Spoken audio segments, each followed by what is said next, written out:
Connu au moins depuis le XIXe siècle, le site d'Écart se trouve à 850 mètres d'altitude sur le plateau de Millevaches, dans la commune de Saint-Mère-les-Oussines.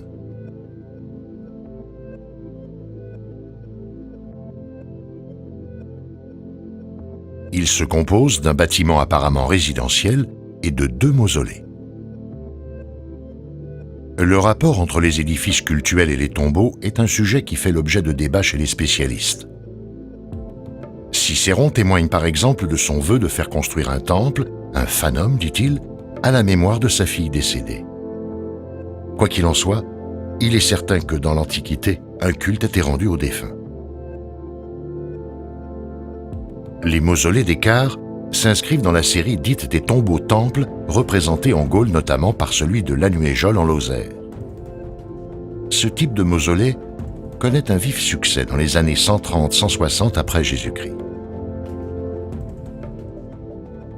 La chronologie précise des mausolées d'Écart reste toutefois méconnue, même s'il semble vraisemblable que le mausolée nord ait précédé celui du sud. Le monument nord est moins bien connu.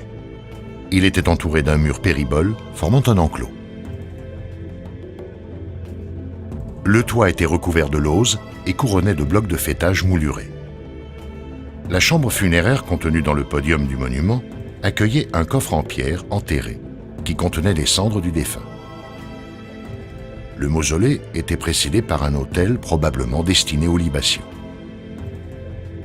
Sans doute construit postérieurement, le mausolée sud était également équipé d'un autel situé devant les marches de sa façade est. On accédait à la cella par l'intermédiaire d'un pronaos, couronné d'un arc syrien et porté par des piliers à colonnes engagées. Une formule architecturale empruntée aux provinces orientales de l'Empire.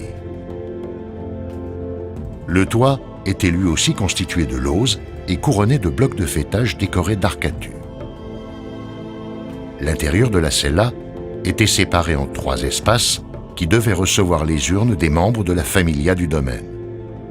L'urne du propriétaire, probablement un grand coffre sculpté de scènes de chasse, devait prendre place au centre de l'abside, témoignant ainsi, au regard des vivants, de l'idéal de sociabilité de ces grands aristocrates fonciers. Ces 2 mausolées, ainsi que la villa qui leur est associée, rappellent encore aujourd'hui le souvenir d'une puissante famille Lémovis dont on peut penser qu'elle prenait rang dans les magistratures du chef-lieu de cité d'Augustoritum, Limoges. Ses membres avaient sans doute voyagé dans l'Empire, rapportant, tant pour leur résidence que pour leur dernière demeure, des formules architecturales originales. La villa est malheureusement l'objet de beaucoup d'incertitudes, tant sur sa chronologie que sur sa restitution.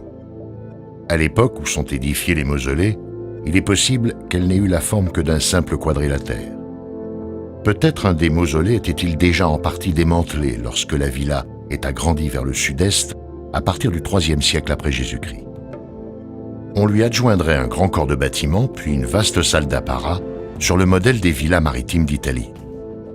Cette salle s'ouvrait au sud par des châssis vitrés et mobiles vers l'étang aujourd'hui à sec. Tous ces bâtiments formaient une cour bordée de piliers.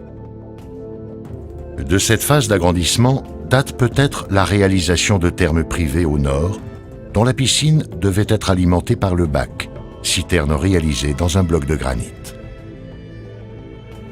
À l'intérieur de la salle d'apparat se trouvait une imposante vasque circulaire de 2 mètres de diamètre.